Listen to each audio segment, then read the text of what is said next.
Happy Thursday morning, everybody. I hope everybody's having a fabulous day. We're over the hump. We're into the slide for the weekend. We have a lot to cover. We've got King Charles in France, William, finishing up in New York. We have Sophie. There's just so much. So let's just dive in and get there, shall we? Let's go. I'm going to start off with comments that were put up by two of my subscribers about Finn, saying that fame went to his head and he should straighten up and fly straight. We're working on it. No, really, he's doing okay. Really. He goes into the crate at night. He doesn't fuss, nothing. All right, moving on. Next up, this was put on Twitter under my video by somebody named Spire, and it's perfect because it basically says wear what you want, but it has to be tasteful and respectful. But don't wear clothing that could be offensive. Exactly. Spot on. Moving on.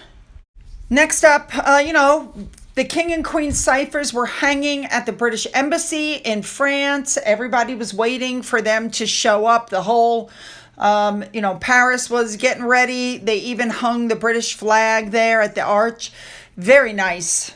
We knew this was going to be the day that they were going to head after their last, visit was canceled due to the protests on Macron. So anyway, we see King Charles walking up to the plane. So nice. The stewardess gave him a quick little bob and, hello. And we know that, they were excited to go and they were ready to be received. So, of course, the plane landed. Very nice. And Camilla looked really lovely in this pink outfit that she was wearing. I thought she just looked super, super nice and chic. I also like this pink outfit the lady who met them on the plane was wearing as well. They walked down the steps, they walked down the red carpet, and they headed for their car. It looks like they might have flown the car over because it looks like Charles and Camilla's car from the UK. I highly doubt they have the same vehicle in Paris, but okay. Big thank you to Remoulade Sauce for the outfit. Looks lovely on Camilla, although it was quite windy. From what I understand, she had trouble hanging onto her hat. Now, here's what really got me, the motorcade. This is the sort of thing that Meghan Markle wants and that William got in New York, as I'll be showing you in just a few minutes. Look at this motorcade. People lined up on either side of the street. There were crowds. There was a lot of cheering. People were very, very excited to see the king and the queen. It was very obvious that, Macron was putting on a great big show for them, which I thought was pretty nice. And for those of you who are wondering, and I'll be showing you in a few minutes, yes, Johnny was with them.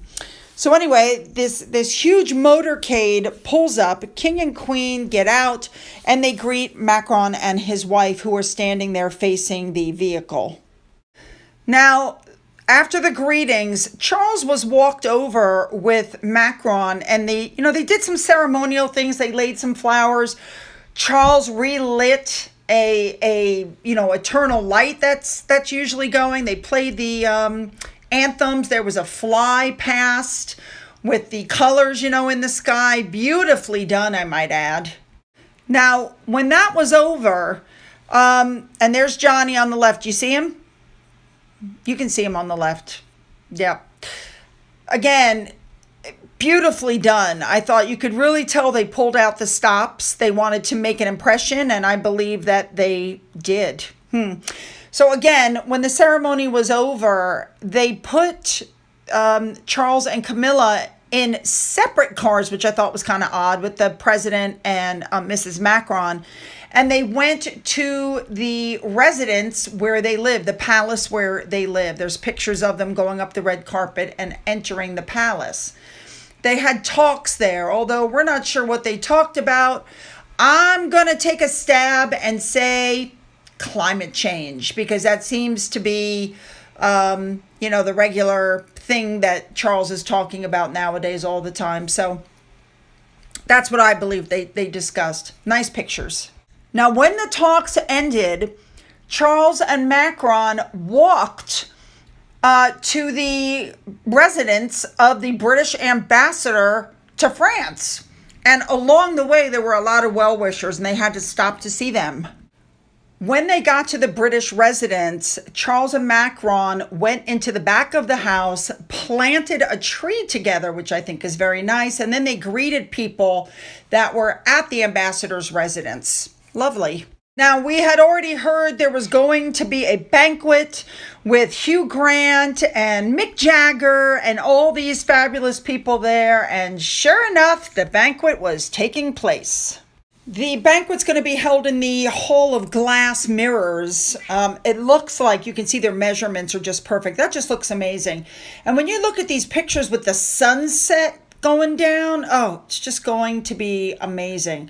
So one of the first people to show up was Hugh Grant. Isn't he looking spiffy? I haven't actually seen him in a long time. He looks very handsome, and I love him in a tux as they're walking the red carpet. And as you can also see, there's a band playing. Next up, former Ivory Coast striker Mr. Drogba and his significant other. Miss Cara Broquet, who is a French actress, is there, and she is the mother of the husband of Charlotte, I can't say her last name, but Princess Caroline's daughter. And of course, we all know Mick Jagger goes walking in there yelling bonjour to people. Oh my God, man's iconic. All right. Then, of course, Camilla and Charles come. I loved Camilla's outfit, especially with the drop necklace that she was wearing. The color was fabulous. They must have coordinated because her dress matched President Macron's wife's dress. But look at the backdrop. Gorgeous. All right, let's move on from Charles now. All right, next up, apparently on September 6th, the Duchess of Edinburgh, she is patron of the Race Against Dementia, and she went to dinner at the Holland and Holland shooting grounds. And a big thank you to Remoulade Sauce as usual. I love her outfit. Moving on to William. This article really got me because basically what it points out is that William is very humble and doesn't seek the spotlight, which is why there was no police chase while he was in New York and he was able to go jogging without any problem. Whereas Harry and Meghan are always looking for the limelight. And that's true. If you haven't heard it, there's a song called Humble and Kind by Tim McGraw. And every time I hear of it, I think of William. Moving on. All right. Now, before Prince William left New York, he decided to visit a firehouse at the end. Now, as you can see, my goodness, were there crowds. Now, of course, the Sugars are saying these were all paid actors. So he met Fire Commissioner Laura, I can't say her last name, at the firehouse across the street. Look at this motorcade. Once again, this is the sort of thing that I think Meghan and Harry are hoping for. But, I mean, they're just not that important, guys. I mean, this is the future heir. Oh, my goodness. This is the future king. Yeah. Lots of police. Now, I'm showing you all of this because there's one person besides William that I want to point out. Somebody was taking their job super seriously. Not that nobody was, but this woman really stood out to me. So they pull up here, look at cars, lots and lots of cars. And look at this woman waiting to me. There she is right there. Now watch her. She's looking right, looking left, looking right, looking left. This is her job. She's received the signal. She's going to open the door. And here she goes. So she opens the door. She's looking right, behind her, and then right. She shuts the door, and then watch her. Right, left, right, left. She's going to make sure that nobody runs up on that car. That's what I call girl power. This woman was doing her job and she was doing it well. So eventually William gets out of the car. All right. He goes to meet the fire commissioner and all the head people that were there waiting for him. Sorry, guys. That woman so impressed me with when I was watching this with her, her dedication to her job. I had to remark on it. Sorry. If you get bored, just skip ahead. All right. So he meets these people and they immediately turn to, this woman turns to the left and walks down the side of the building for a minute or two. And it took me a little bit to figure out where they were going because they walk around the side of the building and then a few seconds later they walk back around. And it took me a little bit to find the the pictures of where they were actually headed, but here you go. It was the Firemen's Memorial on the side of the building. This is number 10 fire station. It's located near what was the World Trade Center, and 6 members of that firehouse were killed in the terrorist attacks in 2001. And they were a critical command center and recovery site after 9/11, and it was 2 years before it was rebuilt completely. Anyway, so Prince William came back around and went in to meet all the people that were in the building and all of the firemen. He met new recruits and people that had been there for years. He listened to them talk about their experiences working in the city and discussed the importance of prioritizing their mental health. He was shown how they staged their gear. They showed William how they staged his gear. They said that he was very intrigued by everything. He had a lot of questions. They talked about the helmets, where they came from, the embroidery of the patches, what they meant. He discussed military stuff, first responder stuff, because of course he was a first responder. William was, we know this. One of the firefighters was a licensed social worker, and he gave Prince William some pamphlets on suicide awareness. And he said, it was really cool because it was obvious that William understood the topic. Remember, William was an air ambulance helicopter pilot and a Royal Air Force search and rescue pilot. And he said in 2018 that he took a lot of it home without realizing it, because you see so many sad things every day. He said you're always dealing with despair and sadness and injury, and it builds up and you never really have the opportunity to offload anything if you're not careful. So anyway, they gave him some gifts to give to the kids, and then he went across the street for an impromptu walk around, which was pretty cool. He was chatting, posing for photos. There were locals, there were tourists.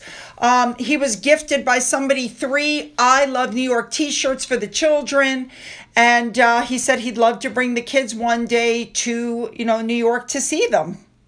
Now, people in the crowd were asked after William left, of course. They said that William was asking everybody's names, where they were from. He showed great interest in them. He has the ability to make everybody feel like they are the most important person when he's speaking to them. You know what I'm saying? He makes them feel like the whole world is them, which I love. But I do love that he was able to stop and see the fire department. Very nice.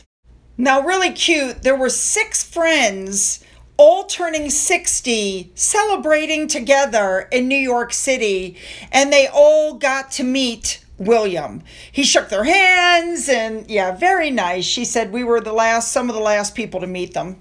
Very nice. Moving on. All right, let's move on to Meghan and Harry. Meghan may have a big problem on her hands. Remember her former BFF, Jessica Mulroney, that she met when she worked for Suits? And she put up a very cryptic tweet that said, about practicing detachment 3 years after her falling out. As loving as I am, my detachment game is strong too. Remember, Meghan detached herself from her father. She detaches herself from anybody that she has an issue, with. We know that these two had a falling out after Jessica Mulroney was accused of showing quote-unquote white privilege because she made some comments to a black influencer, then she put up an apology, and then she threatened her behind the scenes, and the black influencer stepped up and said, oh, no, you don't. So all of that went on, and Jessica Mulroney basically lost her gig on Canadian TV network. They pulled all of her episodes of her wedding theme show, I Do Redo, from its platform, and the backlash against Jessica Mulroney began mounting. And Meghan said nothing. She never once spoke up for her friend. And yeah, so here's the problem. Do you remember when Meghan did the Cut interview and said, I never signed anything, I can speak if I want? Remember that? Well, blind item came out. Looks like Jessica Mulroney also didn't sign an NDA, and she can speak if she wants, and she's writing a book. This ought to be good. I'll buy it. Moving on. And now Harry and Meghan have been branded useless. because they don't have any star power anymore. They're two of the most useless people in the world, according to this article. And they're saying that they lack direction and most Americans don't even know what they do for a living. I completely agree with that. And despite all of their attacks on the royal family, apparently that's all failed because their new popularity rankings just came out. And Harry and Meghan remain the least liked members of the royal family behind Prince Andrew.